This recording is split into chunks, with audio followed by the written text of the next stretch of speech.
인류가 2050년까지 탄소 중립을 실천하지 못하고 지금처럼 탄소를 배출한다면 어떤 결과가 발생할까요? 최근 제가 읽은 책 최종 경고 6도의 멸종의 저자 마크 라이너스는 이번 세기에 6도 상승에 따른 생태계 붕괴와 대멸종이 일어날 수 있다고 경고하고 있습니다. 지구의 기온이 산업혁명 이후 1도 오르기까지는 150년이 걸렸지만 현재와 같은 상황이 지속된다면 2도까지는 15년 이내에 3도씨까지는 20년 이내에 일어난다고 하네요. 지구온도가 2도 이상 상승하게 되면 사실상 몇 년 안에 북극해 전체 빙하가 녹고 영구 동토층이 녹아 불안정해진 대기로 수백억 톤의 이산화탄소와 메탄이 방출된다고 합니다. 또한 많은 양의 태양 복사 에너지가 어두운 바다 해수면에 흡수돼 지구 시스템으로 재순환되기 때문에 온난화 과정을 최소 10년 이상 앞당길 수 있다고 합니다. 책에서는 기온이 1도에서 6도까지 상승하는 단계별로 나타날 현상을 얘기하고 있는데요. 1도씨 상승은 현재, 오늘날의 세계고요. 2도씨 상승은 2030년 기후변화에 따른 영양실조로 50만 명이 목숨을 잃게 된답니다.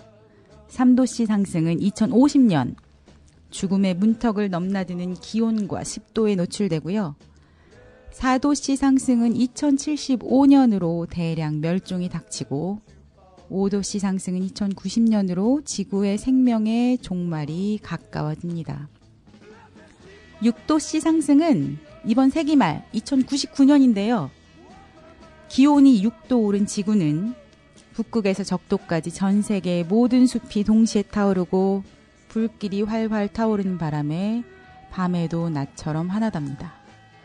죽어가는 식물의 잔해가 거센 장맛비에 휩쓸려 바닷가에 씻겨 내려가고요. 생태계라든지 먹이사슬은 말 그대로 실질적인 의미에선 존재하지도 않고요. 생존을 위해 나날이 싸움이 벌어지며 그나마 승자는 사체를 먹고 사는 동물이나 세균, 곰팡이 뿐이랍니다. 바다의 해수면은 너무 뜨거운 나머지 무엇도 살아남을 수 없으며 이러한 온난화는 인류의 생존마저 위태롭게 합니다. 2099년, 앞으로 76년밖에 남지 않았습니다. 이런 지구를 아이들에게 물려주실 건가요? 홍삼 라디오 첫 곡으로 마이클 잭슨의 얼스송 들을게요.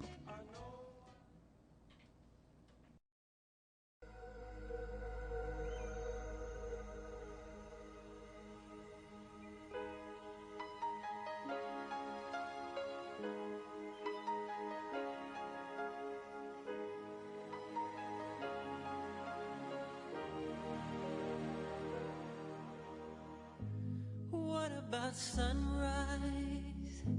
What about rain? What about all the things that you said we were to gain? What about killing fears? Is there a time? What about all the things that you said was yours and mine? Did you ever stop to notice all the blood we've shed before? Did you ever stop to notice this crying earth, this weeping shore?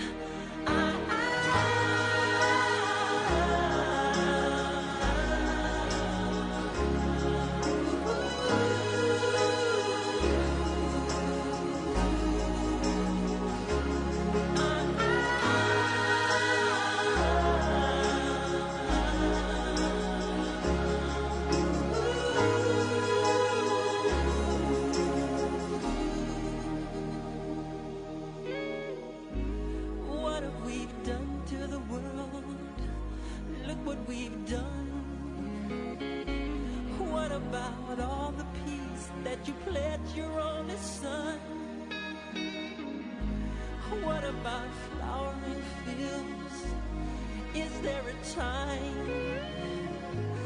What about all the dreams that you said was yours and mine? Did you ever stop to notice all the children dead from war? Did you ever stop to notice this crying earth, this weeping shore?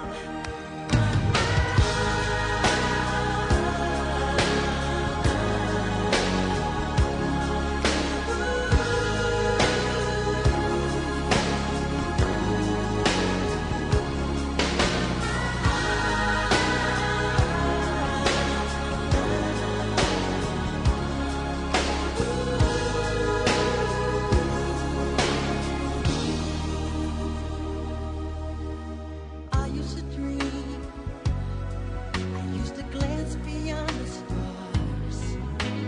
Now I don't know where we are, although I know we're drifting by.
서대문구 소식.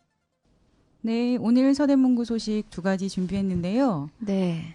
가족 돌봄 청년을 위한 맞춤형 서비스, 일상 돌봄 서비스에 대한 이야기예요. 아, 어떤 거죠? 제목이 너무 복잡해서 네, 잘 저도 모르시겠죠? 딱 감이 안 오네요. 이게 내용이 뭐냐면 간단하게 말씀드리자면 네. 13에서 34세의 연령의 가족 돌봄 청년이 신청을 할 수가 있는 건데요. 네. 이 청년이 그러니까 질병이나 정신질환 등을 앓고 있는 가족을 돌보거나 그로 인해서 생계 책임을 지고 있는 청년이 일을 하러 가면 자기가 돌봐야 될 사람을 돌볼 수 있는 사람이 없잖아요. 자기가 일을 하러 가야 되니까. 네네네. 그래서 이제 자기가 돌보는 대신에 믿을 만한 그런 사람들이 이제 가족을 좀 돌봄을 해달라라고 신청하는 서비스인 거예요. 아, 그렇구나. 제가 간단하게 잘 설명했나요? 네네네.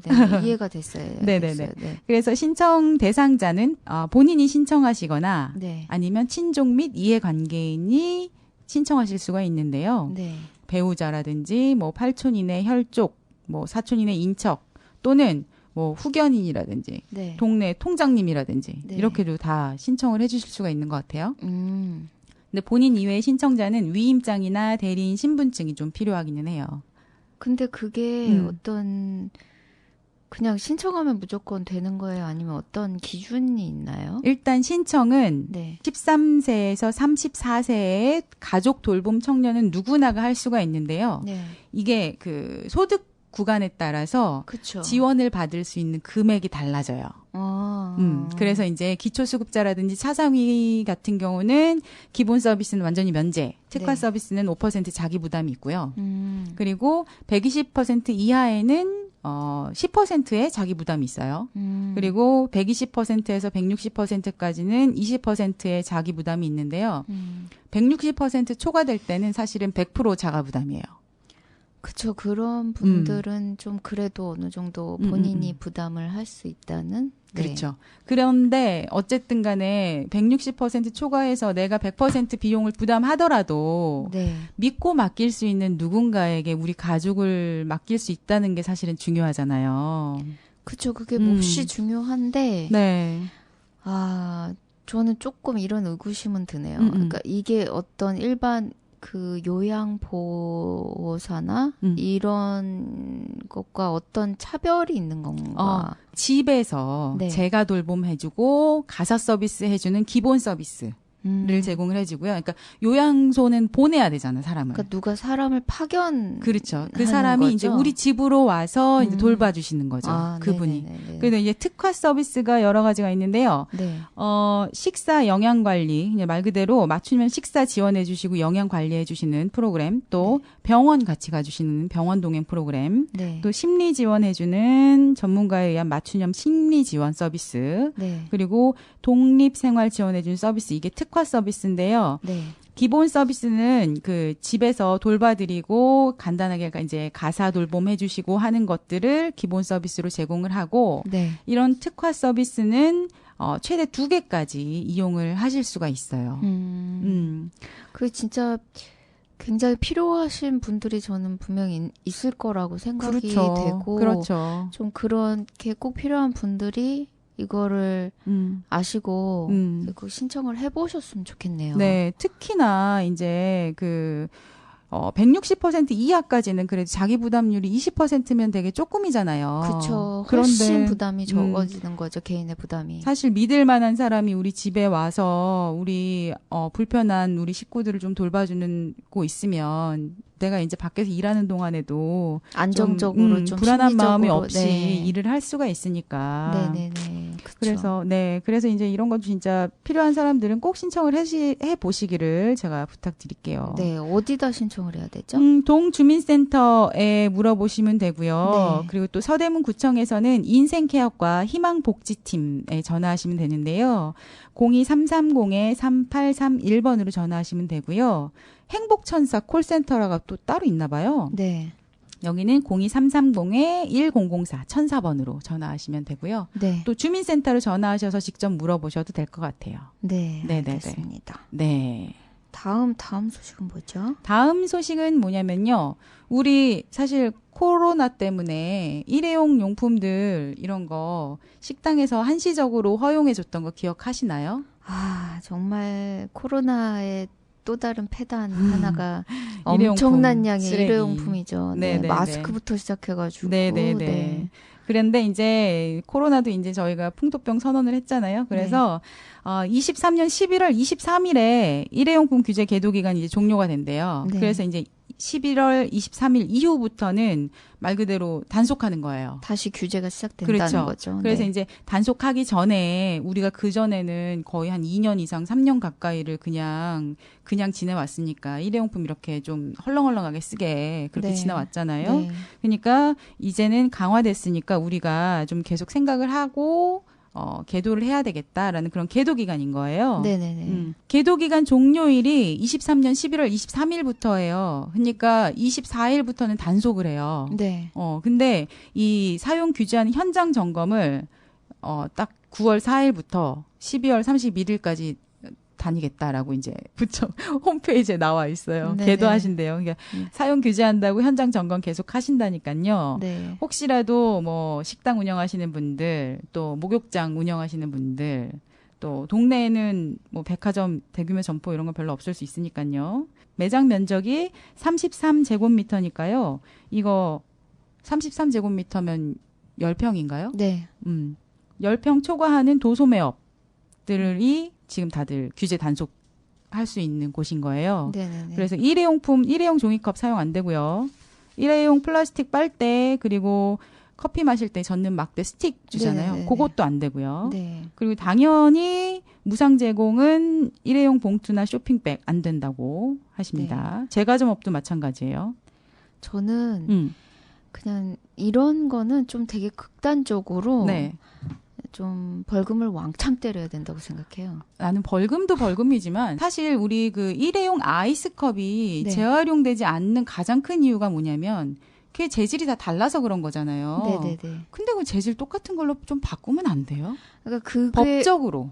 그쵸. 법적으로 바꿔서 그런 제조업체가 시스템이 바뀌어야 되는 건데 그렇죠. 제가 그냥 알기로는 그게 이제 기존 공장에 뭐 기계 전체를 세팅을 바꿔야 된다거나 이렇게 좀 일이 크니까 이게 지금 그게 이루어지지 않고 있는 것 같아요. 그래서 네네. 제가 생각하기에는 좀 어떻게 보면 가장 극단적이고 되게 효과가 빠를 수 있는 방법이 정말 벌금을 왕창 때리면 저는 뚝 끊어지 절반으로 뚝 줄어들지 않을까라는 생각이. 네, 물론 우리 제이 선생님 말씀도 맞는데요. 네. 저는 그 개인이라든지 이런 그 소상공인들한테 이런 책임을 묻는 것보다는 네. 법적으로 완전히 좀 정해놓고 아, 기업들이 물론 그렇죠. 기업들이 과대 포장되어 있는 거 좀 안 만들도록 그리고 그쵸. 아니 당연히. 무라벨은 왜 이렇게 무라벨 해놓고 무라벨은 왜 이렇게 다들 찾기도 어려운지 그런 네. 어려운 일 아닌 것 같은데 네, 그러니까 뭐 언제나 그렇듯이 이제 구조적인 것, 시스템적인 것들과 그 개인의 노력이 같이 병행이 돼야 되는 게 맞는데 그러니까요. 이게 언제나 그렇듯이 또 그 구조적인 것들이 워낙 바뀌는데 시간이 걸리니까요. 그러니까요. 그래서 그런 측면에서 좀 약간 개인이 좀 더 개인 차원에서 노력을 그렇죠. 더 해보는 게 어떨까라는 생각이 들어요. 저 정말 아직까지 분리배출 정말 철저하게 하거든요, 저는. 근데 진짜 그렇게 분리배출 철저히 하면서 시간이 엄청 많이 들어요. 저도 쓰레기 한번 정리하는데 반나절을 씁니다. 재활용 선별장 가보시면 근데 그런 노력이 아무 소용이 없다는 거를 정말 아시게 될 그러니까 거예요. 저는 그것도 되게 문제라고 생각하는데 저 거기 가서 울었어. 네, 저희가 이거 한번 언제 따로 다루죠. 지금 그럽시다. 서대문구 소식에서는 좋아요. 지금 얘기가 너무 길어지니까 알겠습니다. 요거 한번 언제 한번 다뤄요, 저희가. 좋아요. 네. 계도 기간 종료하는 시점이 11월 23일입니다. 그러니까 이제 11월 23일 이후부터는 단속하고 벌금 내실 수 있으세요. 그러니까 그 전에까지 계속 좀 생각하시고 그리고 이제 현장 점검 계속 나간다니까요. 소상공인분들 계속 생각하셨으면 좋겠습니다. 저희가 또 그때쯤에 한 번 더 언급하죠. 좋죠. 네, 좋아요. 네, 네. 알겠습니다. 알겠습니다. 네, 오늘의 서대문구 소식은 여기까지입니다. 네. 네. 다음 노래로는요. 이제 가을이 거의 다 오고 있으니까 근데 저 좀 아직 조금 아니라고. 아니에요. 가을이 오고 좀 있으니까 빨리 오라고. 밀고 싶어요. 아니에요. 가을은 빨리 오고 조금 오래 있었으면 좋겠어요. 네, 알겠습니다. 이문세의 가을이 오면 노래 들을게요. 네. 네.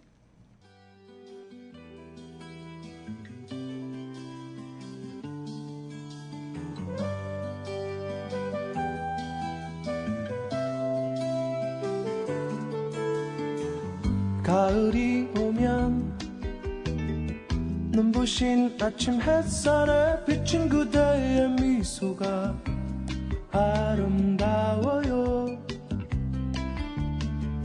눈을 감으면 싱그러운 바람 가득한 그대의 맑은 숨결이 향기로워요. 길을 걸으면 불러보던 그 옛 노래는 아직도 내 마음을 설레게 하네. 하늘을 보면 님의 부드러운 꽃미소 가득한 저 하늘에 가을이 오면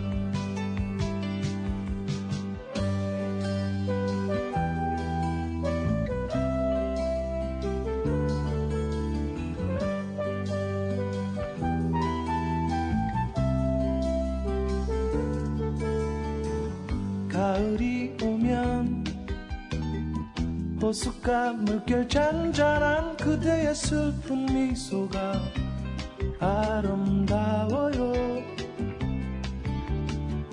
눈을 감으면 지나온 날의 그리운 그대의 맑은 사랑이 향기로워요. 노래 부르면 떠나온 날의 그 추억이 아직도 내 마음을 슬프게 하네. 잊을 수 없는 님의 부드러운 꽃미소 가득한 저 하늘에 가을이 오면 길을 걸으면 불러보던 그 옛 노래는 아직도 내 마음을 설레게 하네. 하늘을 보면 님의 부드러운 꽃미소 가득한 저 하늘에 가을이 오면 노래 부르면 떠나온 날의 그 추억이 아직도 내 마음을 슬프게 하네. 잊을 수 없는 님의 부드러운 꽃미소 가득한 저 하늘에 가을이 오면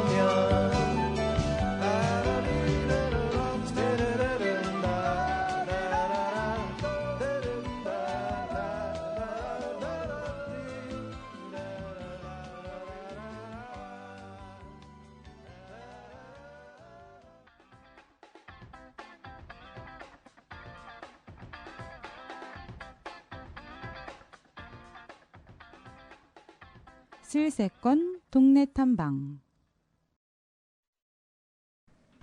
네, 오늘의 슬세권 동네 탐방은 우리 제이 선생님께서 준비해 주셨습니다. 네, 제가 오늘 소개해드릴 곳은요. 네, 수선하는 남자입니다. 수선하는 남자.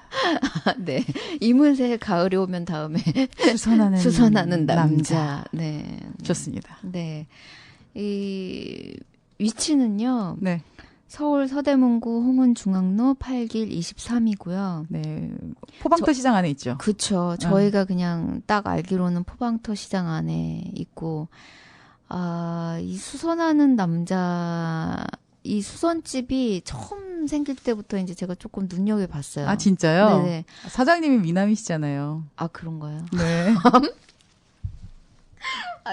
예상치 못한. 아니, 저는 이렇게 이상하게 이 주변에 그 홍제삼동 주변에 수선집이 굉장히 많아요. 네, 그런 것 같네요. 네, 그게 제가 듣기로는 예전에 그게 정확히 뭐 몇 년대인지 모르겠는데 예전에 그쪽에 이렇게 소위 말해서 미신골목 같은 게 있었대요. 이쪽에. 아, 그쪽이 아니라 제이 선생님 작업실 있는 그쪽 있잖아요. 그러니까요. 거기가 미신골목이에요. 네, 그러니까 그렇게 해서 그 주변이 이제 굉장히 많았다고 네, 맞아요. 해요. 네. 근데 이제 대부분 제가 봤던 수선집은 이게 여자분이 아무래도 많이 예, 있었어요. 근데 네. 이 남자분이 딱 아예 간판조차 이렇게 대놓고 그러게. 수선하는 남자라고 딱 거니까 그러게요. 제가 좀 이렇게 관심을 갖고 있었거든요. 네네네. 그래서 이제 초반에 이렇게 제가 옷도 한 2번 수선을 해봤어요. 거기서. 오, 네네. 진짜요? 네네. 근데 좀 일단 거기를 제가 소개를 해드리고 싶어가지고요. 네. 일단 이 수선하는 남자는 그 포방터 시장 안에 있고 네. 이 영업 시간을 보면은 월요일부터 금요일까지 아침 8시부터 7시 30분이라고 되어 있는데 아침 8시부터요? 네. 와. 근데 아침 8시 그렇게 일찍 여시는지는 잘 모르겠어요. 사실은. 네네. 근데 어쨌든 그 업무 시간에 영업 시간이 그렇게 되어 있고 네. 그리고 주말 토요일 일요일 둘 다 이제 정기 휴무일이에요. 예. 그런데 제가 이분을 사실 인터뷰를 하고 왔거든요. 네. 아, 근데 저는 좀 되게 놀랐어요. 왜요? 일단 이분에 대해서 소개를 해드리면 이 간판에서 알 수 있듯이 남자분이시고 네네. 네. 근데 한 4년 정도? 거기서 이제 영업하신 지는 4년 정도 되셨어요. 근데 이분이 사실은 뭐 개인적인 일이라서는 자세히는 말씀을 못 드리겠지만 완전 다른 일을 하셨던 분이에요. 네, 정말. 전 알고 있어요. 그렇죠. 예. 너무 개인 프라이버시. 근데 완전 다른 일을 하시다가 이 수선집을 여신 거예요. 네. 그래서 제가 여쭤봤어요. 저도 사연이 궁금하긴 했어요. 그쵸. 네, 왜? 아니, 정말 아무 연관이 없는 것처럼 보이는 직종에 있으시다가. 그쵸. 네, 이렇게 갑자기 수선집을 하신 게 어떤 계기로 이렇게 일을 하시게 됐느냐라고 여쭤봤을 때. 네. 저는 이제 그분이 전에 일하시던 데서 이게 회사잖아요. 어쨌든.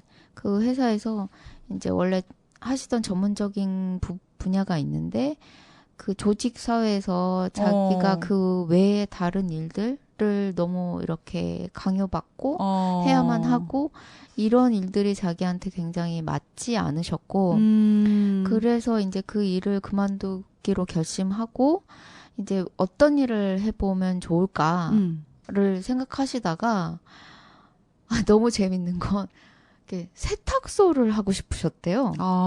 네. 그래갖고는 세탁소를 진짜 하고 싶으셨고, 여러 군데를 다니면서 네. 이제 좀 이것저것 이렇게 조언도 구하시고 하셨나 봐요. 이제 세탁소를 차리시려고. 네. 그래서 아니 또 왜 하필 세탁소실까 이랬는데 그분을 보시면 아실 텐데 멋쟁이세요. 그리고 되게 이렇게 조용조용하시거든요. 네. 되게 안정적이시고 차분하시고 그러신 분이에요. 근데 어쨌든 그래서 세탁소를 처음에 하려고 여러 군데를 다니면서 이렇게 조언을 구하고 했더니 세탁소의 일의 80%는 수선이라는 걸 알았대요. 네, 그래서 저도 놀랐어요. 아니 80%나요? 그랬더니 그렇구나. 정말로 80%나 세탁소의 일이 수선 일이래요. 아, 그래요? 네, 그래서 본인이 이제 조언을 구하셨던 분들이 다 세탁소를 하고 싶으면 그 옷을 수선할 줄 모르면 그 능력이 없으면 안 된다라고 말씀을 하셨대요. 그래서 이분이 정말 그걸 갖다가 배우기 위해서 양장과 양복과 세탁 그 자격증을 다 공부해서 따신 거예요. 네, 그리고 스스로도 자기가 좀 쉽게 생각을 했지만 그 옷에 대한 이해가 없이는 세탁소를 할 수 없겠구나라는 생각을 하시고 그렇죠, 그걸 그렇죠. 위해서 그 공부를 하신 거예요. 그리고 또 하나 왜 하필 세탁소였냐 하는 이유가 있어요. 왜요? 제가 이 부분을 좀 되게 길게 말씀드리는 게 이분의 철학이 너무 마음에 들어서거든요. 네네네. 네. 좋아요. 그러니까 이분이 딱 그 얘기를 하시는 거예요. 이 세상에 불로소득이 너무 많다. 그러니까 자기의 정말 노동한 대가로 자기 몸을 움직여서 소득을 얻는 것이 아니라 그냥 소위 말해서 자본으로 갖고 소득을 얻는 그런 불로소득 이렇게 그런 게 너무 많은데 본인은 당신은 자기가 정말 직접 몸을 움직여서 그만큼의 노동의 대가로 돈을 벌고 하는 일들이 좋았다는 거예요. 그래서 자기가 보기에는 그런 일 중에 하나가 세탁소였다는 거예요. 네, 그래요? 정직하게 돈을 버는. 그래서 그런 신념을 갖고 계시더라고요. 그렇구나. 그래서 이제 그 양장, 양복, 뭐 그 세탁 관련된 그 자격증을 다 따고 공부를 하시고 이 수선집을 여신 거예요. 근데 뭐 그래서 이제 이분을 제가 인터뷰하면서 굉장히 놀랐던 점이 그런 거예요. 그러니까 그 직업에 대한 그 어떤 자부심? 네. 그리고 직업에 대한 태도가 좀 달랐다고 할까요? 그러니까 본인이 말씀하시기에는 이 수선을 하는 일이 그냥 단순히 뭔가를 뭐 꼬매고 뭐 그런 일이 아니라 자기는 굉장히 창작의 과정이라고 생각을 하신다고 네, 말씀하셨고 네. 저는 그 말씀 하시자마자 그 말에 너무 공감을 했어요. 완전 동의죠. 네, 저는 완전 저도 뭐 계속 그런 비슷한 것들을 하는 입장에서 그렇죠. 네, 작업을 하는 입장에서 그 말씀에 굉장히 동감을 했고 네. 그러니까 그 일을 대하는 태도가 굉장히 남다르시고 진지하시더라고요.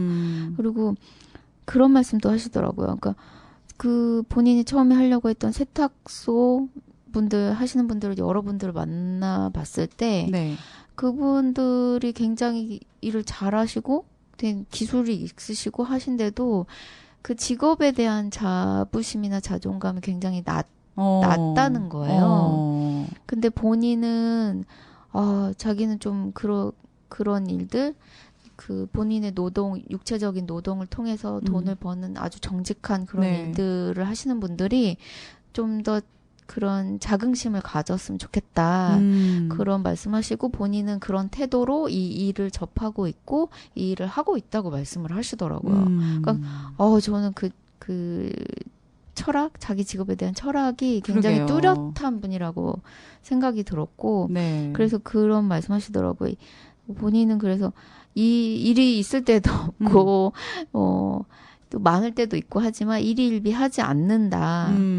라고 말씀하시고 오히려 조금 일이 없을 때는 네. 자기가 공부할 기회구나. 이렇게 생각을 하신대요.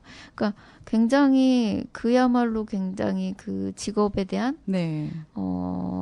생각이 남다르시더라고요. 근데 이분이 그래서 기본적으로 하시는 일들은 작업 분야는 우리가 수선집에서 하는 많은 작업 분야들 있잖아요. 네네. 거의 다 하시죠. 그래서 사실은 뭐 조금 이렇게 나열을 해드리면 뭐 점퍼, 지퍼 교체, 셔츠 소매 수선, 뭐 스커트, 뭐 버버리 소매 수선, 핸드메이드 코트 수선, 뭐 하여튼 가죽 소매, 뭐 청바지 단추, 네. 가죽 교체 뭐부터 뭐 우리가 이 디테일이 생각보다 많더라고요. 그러네요. 네, 그러게요. 그리고 제가 이제 그런 걸 여쭤봤어요. 네. 아니, 근데 이제 만약에 정말 이렇게 그런 일도 있지 않으셨냐고 네. 되게 당황스러운 일들, 불쾌한 일들, 손님과의 네네. 네, 그런 일도 그럴 때 당연히 많다고 말씀을 하시고 그 일화를 말씀해 주신 게 손님이 조금 자기가 한 번도 다뤄보지 않았던 옷을 맡기셨대요. 네. 그래갖고 사실은 그 일에 다른 옷 서너 벌을 할 정도의 작업에 그 시간을 투자해서 그 옷 한 벌을 수선을 하셨나 봐요. 네네. 근데 손님이 그걸 굉장히 마음에 안 들어 하신 거예요. 어떡하면 좋아. 그리고 그 옷이 또 그렇게 저가의 상품도 아니었나 봐요. 그래가지고 그 손님의 옷을 그냥 완전히 물어드렸대요. 어머, 어떡해. 돈을 물어드렸대요. 몇십만 원 네. 정도.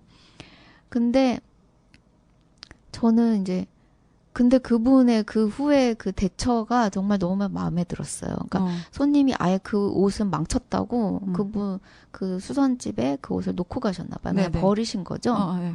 그랬더니 이제 그분은 그 옷을 다시 해체해서 다시 공부해가지고 다음번에는 이런 비슷한 패턴의 옷이 들어왔을 때 제대로 고쳐야겠다. 혹은 좀 더 뭔가를 유의해야겠다. 네네. 라고 공부를 하셨다는 거예요. 그러니까 저는 이분이 진짜로 진심이구나. 공부하시는 분이구나. 왜 그럴 수 있잖아요. 나 그냥 오늘 진짜 재수 없었다. 네. 뭐 똥 밟았다. 뭐 이러고 넘어갈 수 있는 일인데 그거를 다시 그 잘못된 어떤 상황을 공부하시고. 네. 그러니까 이런 점들이 저는 일단 이분의 태도만으로 신뢰가 갔어요. 그러게요. 네. 그래서 제가 실제로 옷을 한 2벌 정도 고쳐봤던 그 경험도 있고, 네. 굉장히 꼼꼼하시고, 그리고 굉장히 차분하시고, 네. 되게, 일을 되게 집중력 있게 하시겠구나. 네. 라는 믿음이 가는 곳이었어요. 그래서 사실은 저희가 보통 술세권 동네 탐방에서 소개해드렸던 정말 뭐 그냥 끽하면 20년 된 그런 곳에 비하면 정말 젊은 그쵸? 젊은 가게. 네, 젊은 가게, 젊은 사장님. 네, 젊은 사장님이시지만 제가 보기에는 그 정도의 태도를 가지셨다면 정말 20년, 30년 이 일을 하실 분이구나. 그러게요. 이런 기술이 있는 직업은 네. 평생 직업이잖아요. 평생 직업인데 정말 저는 특히 그 점이 마음에 들었어요. 그러니까 네. 본인이 좋아서 정말 만족해서 네, 하시는 직업이고 그렇기 때문에 그 옷을 맡기거나 이렇게 손님들이 하실 때 진심으로 그 옷을 네. 대하신다는 네, 그 네, 태도. 네. 네. 그래서 저는 좀 추천드리고 싶어요. 네. 한번 저는 이런 수선집이 특히나 요즘 같은 환경에 네. 대한 관심과 네네. 그리고 그게 너무나 필요 조건인데 맞아요. 특히나 이런 곳이 장수해야 된다고 생각을 해요. 맞아요. 네, 네. 네. 그래서 오늘은 제가 이 수선하는 남자라는 네. 수선집을 소개를 해드렸습니다. 아유, 매우 좋습니다. 네. 아유, 제가 말씀드린 대로 그 옷이 유행이 지났다고 버리거나 뭐 하지 마시고 네. 한번 수선해서 입어보시기를 네, 추천드립니다. 네. 네, 홍은동 포방터 시장 안에 있는 수선하는 남자. 네. 우리 오늘 제이 선생님께서 소개시켜 주셨습니다. 네. 감사합니다. 네. 네. 혁오의 폴 노래 듣고 우리 다음 코너로 갈게요. 네. 예전으로 돌아가 예전에 산다면 우리 마음만 돌보자 새벽을 컵에 담아 날이 차오르면 두 잔을 맞대보자 너와 내가 결국엔 우리가 버려버렸네요 한참 어린 밤 같던 우리 마음도 늙어버렸네요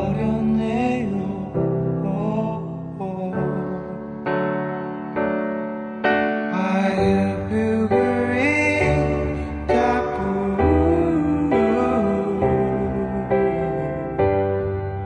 it's your victory.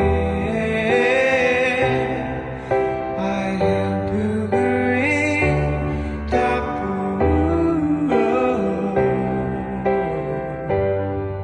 it's your victory. 잠시 기다렸던 마음은 참 빨라 왜 우린 등 떠밀려 저물까 바싹 마른 추억은 태우는 용기는 왜 이렇게 매울까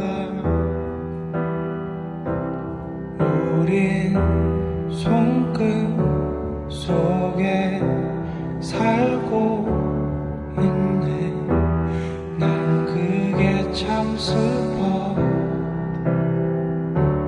우리 아는 만큼만 해서더라도 충분했겠네요.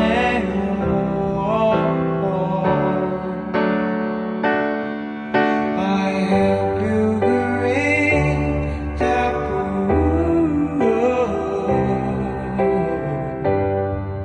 It's your victory. I have you green that blue. It's your victory.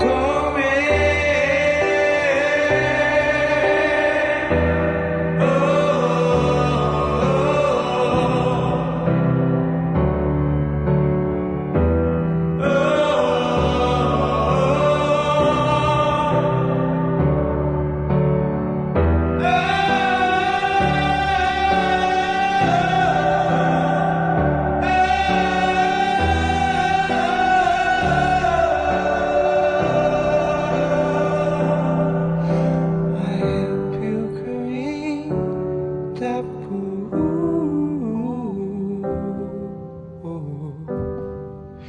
It's your victory. I have you green that blue.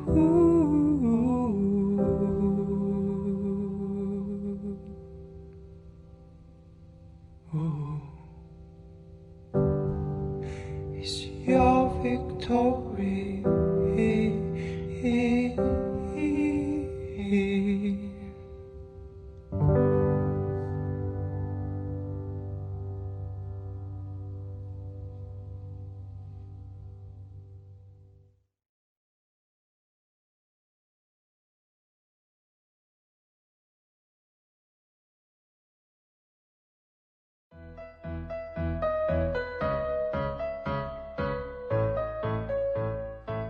서대문의 역사 정보부터 서대문 사람들의 사는 이야기까지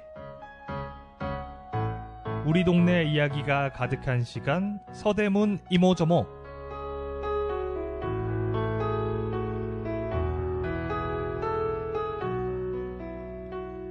정겨운 우리 이웃들을 만나는 시간입니다.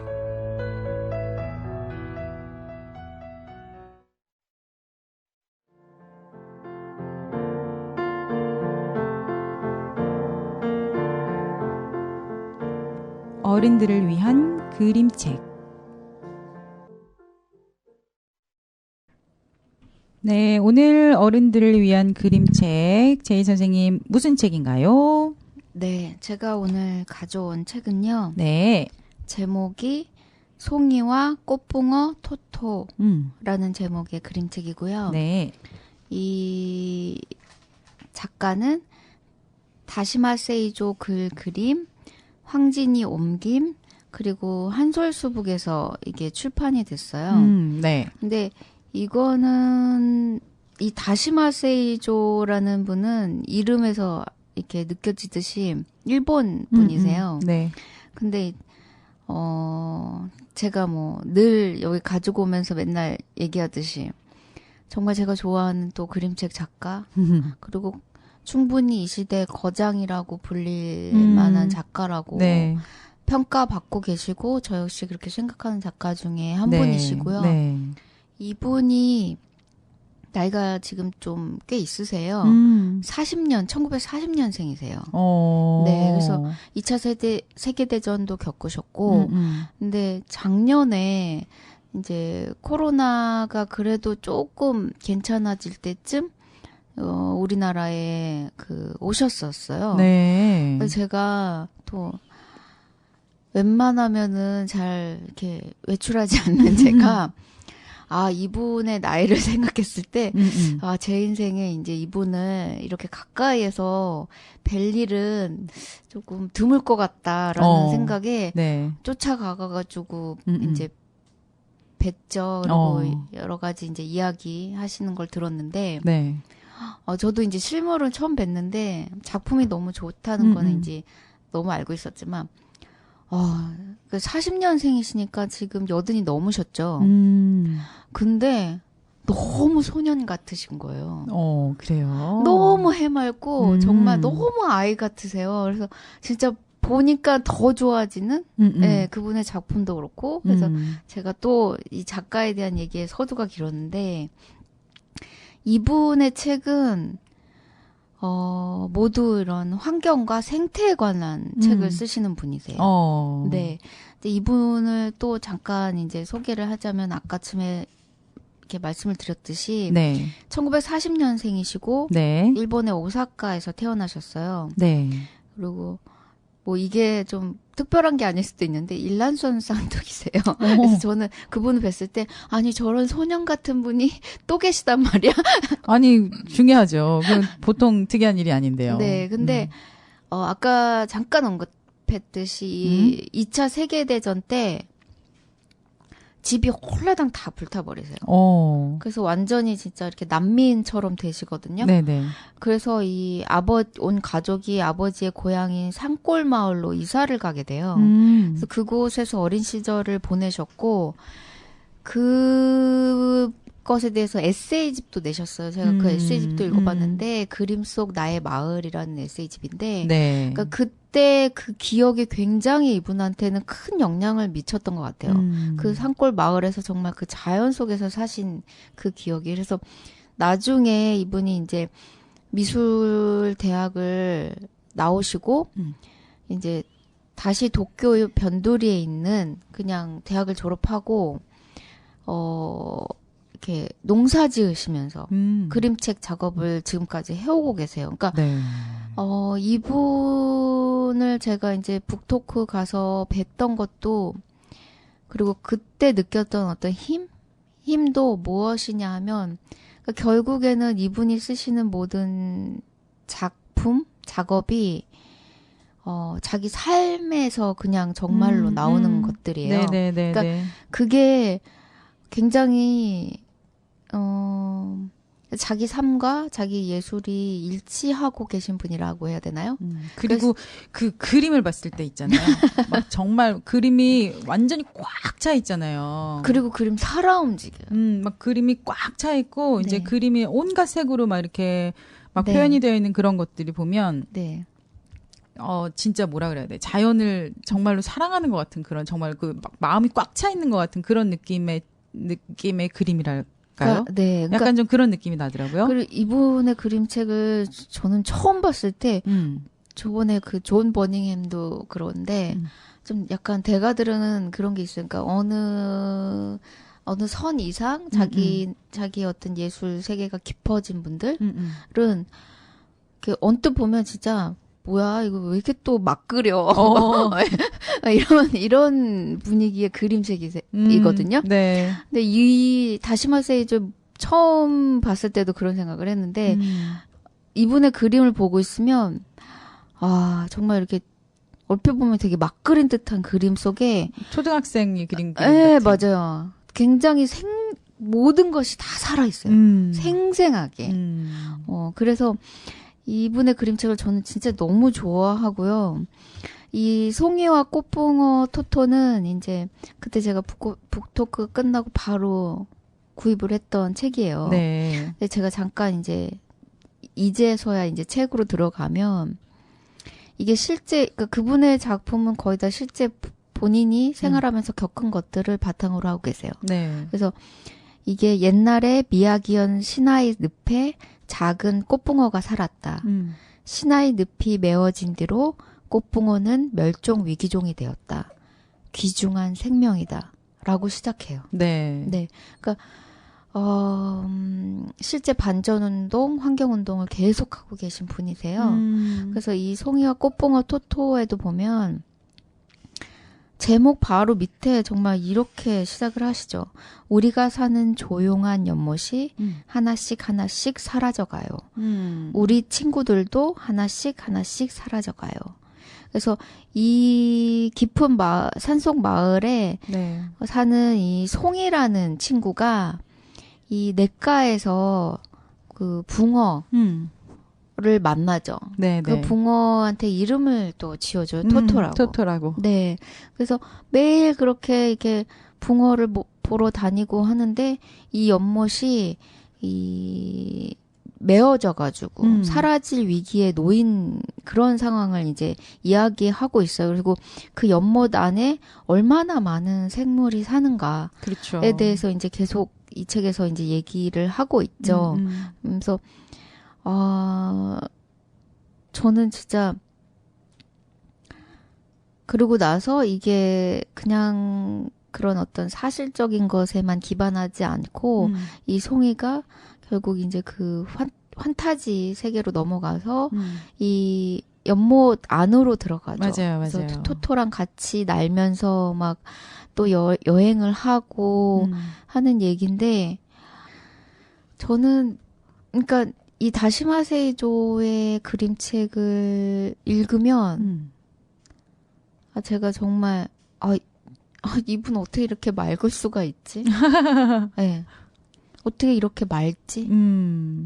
그러니까 여든이 넘으셨는데도 너무 소년 같은 그 모습을 계속 갖고 계실 수 있구나. 이 자신의 삶을 정말 열심히 가꾸고 그 삶에서 그 작업을 하시는 분. 네, 이런 생각이 들어요. 그래서 이 꽃붕어 토토는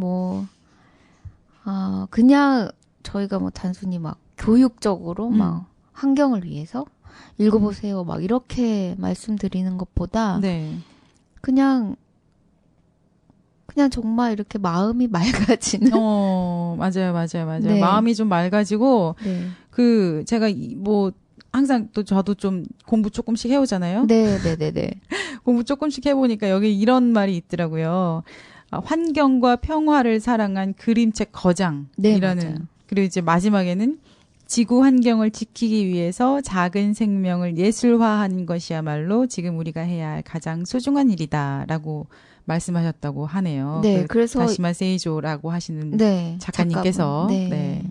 그래서 이분의 모든 그림책에는 항상 그러니까 어떤 그림책을 보면은 사람만 나오는 그림책이 있어요. 근데 이분의 그림책에는 곤충, 동물, 하여튼 그 네. 모든 그 환경에 존재하는 모든 생물과 식물이 항상 나오죠. 맨 앞장에 보면 네. 그 밭 같은 게 나오잖아요. 맨 앞장에 면지에 딱 열어보면 네. 그 밭에 있는 풀들이 다 하나하나가 살아있는 것처럼 네. 그렇게 다 하나하나씩 다 그리셨더라고요. 그러니까 너무 그 그림을 보면 정말 이분이 갖고 계신 그 애정, 자연에 대한 애정, 생태에 대한 애정을 느낄 수가 있어요. 네. 그래서 이분이 이런 말을 하셨거든요.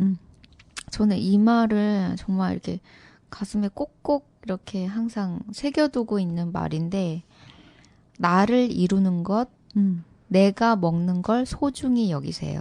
아이고. 우리는 그들의 생명을 빌어 살아가고 있으니까요. 그러니까 나 자신을 가장 소중히 여기는 것이 다른 생명을 소중히 여기는 것입니다. 아이고. 나 자신을 가장 소중히 여기세요. 라고 말씀하셨거든요. 그러니까 감동이네요. 네.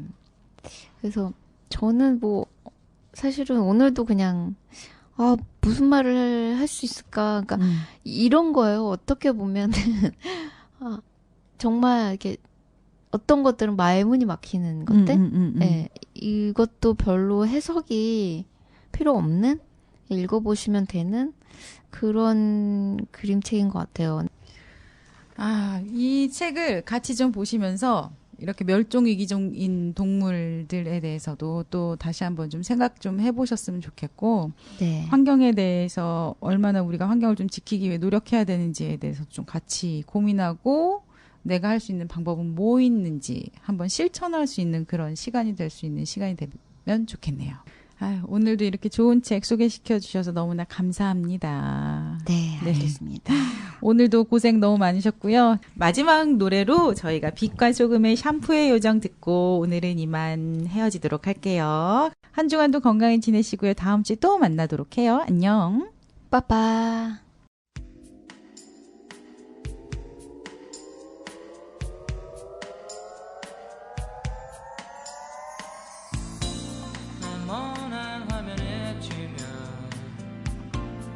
살며시 다가와 은빛의 환상 심어준 그녀는 나만의 작은 요정 이른 아침 안개처럼 내게